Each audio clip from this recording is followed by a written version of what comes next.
नमस्कार, जोहार। आप देख रहे हैं झारखंड स्वतंत्र खबर। हमारे साथ बुद्धिजीवी सामाजिक कार्यकर्ता लक्ष्मी नारायण मुंडा हैं और हम लोग बात करेंगे कि आदिवासियों का विस्थापन और कॉर्पोरेट लूट एक गंभीर मुद्दा है। उसी पर हम लोग बात करेंगे। दरअसल इस पर क्या कहते हैं दादा? जोहार। जोहार। आदिवासियों का विस्थापन और कॉर्पोरेट लूट को कैसे क्या कहेंगे इस पर?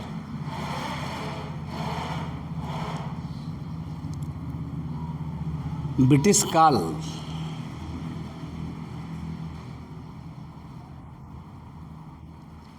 के समय से ही आदिवासी समुदाय ने लगातार संघर्ष किया है।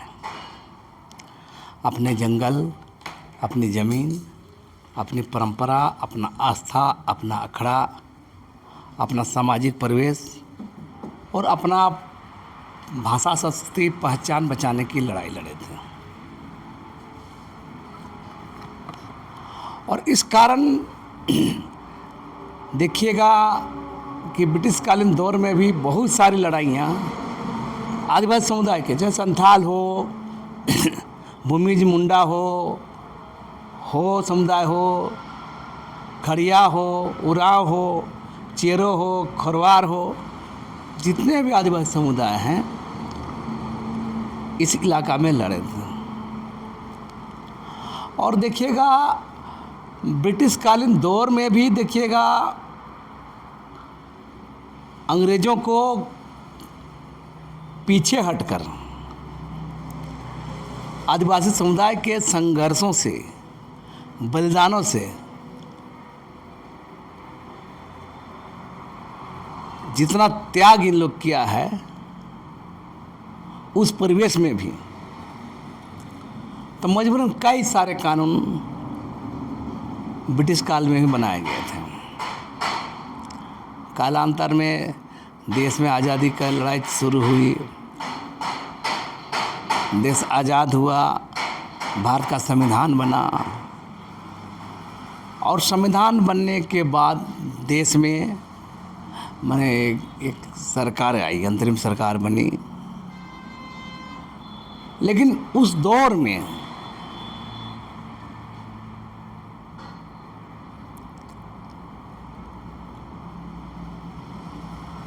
देश का विकास के नाम पर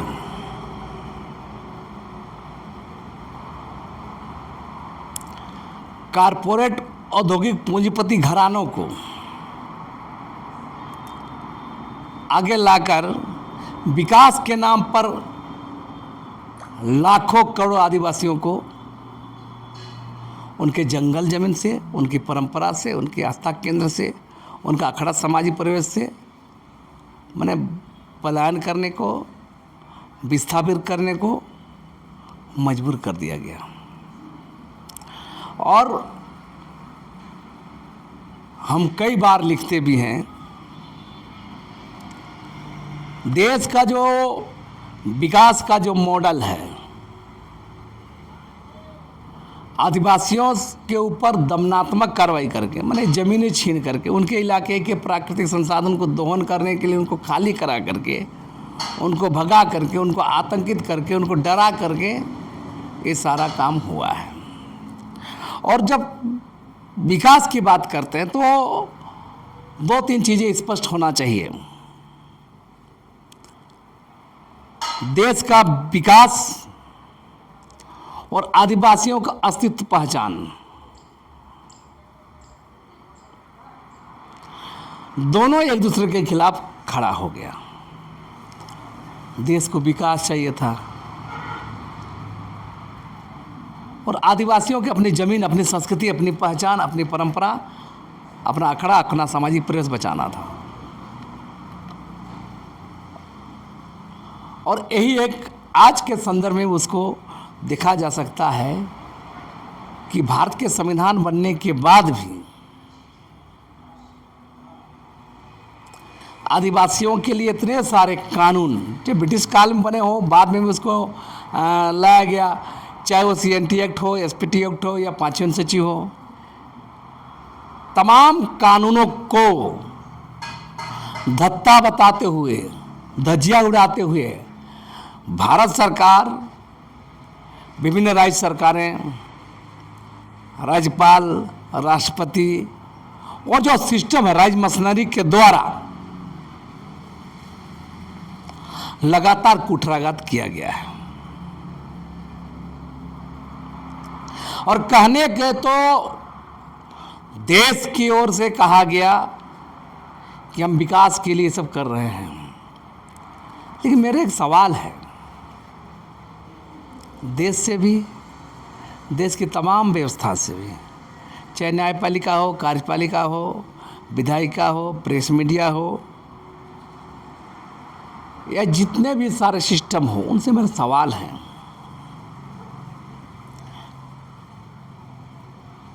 जिस विकास का अवधारणा लेके आदिवासियों के लाशों पर विकास हुआ है, उस विकास के एजेंडा में आदिवासी कहाँ खड़ा है, किसके लिए विकास हुआ है, ये अहम सवाल आज के दौर में है। किसके लिए विकास?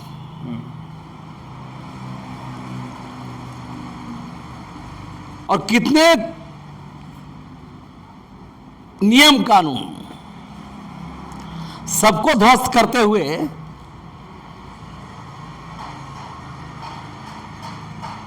आज ये देश खड़ा है। तो सवाल यहाँ बनता है कि हम आदिवासी सिर्फ जमीन देने के लिए, जान देने के लिए,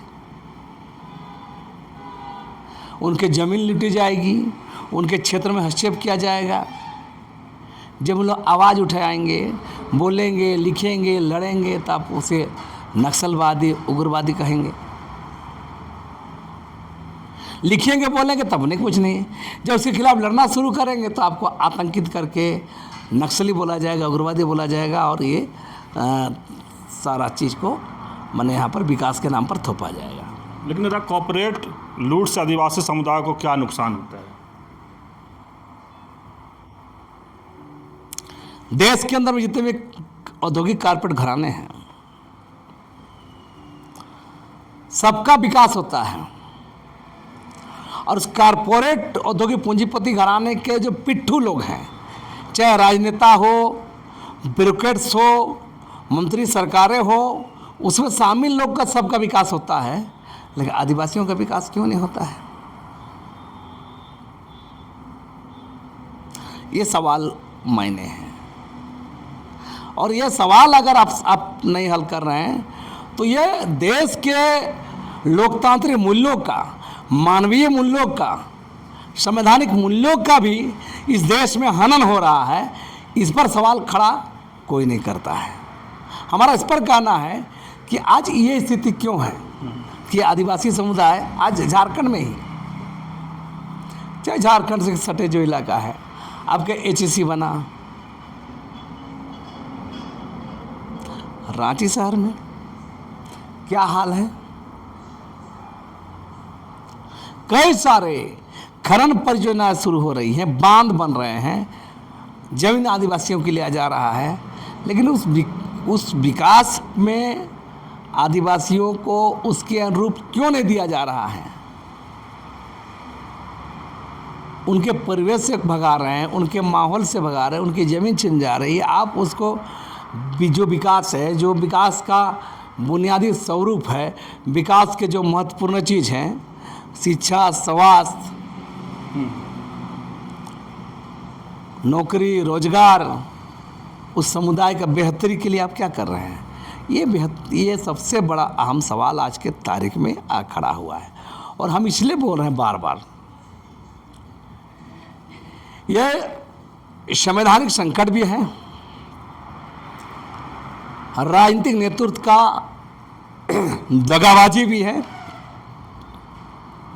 और इस कारण आज ये घट रहा है।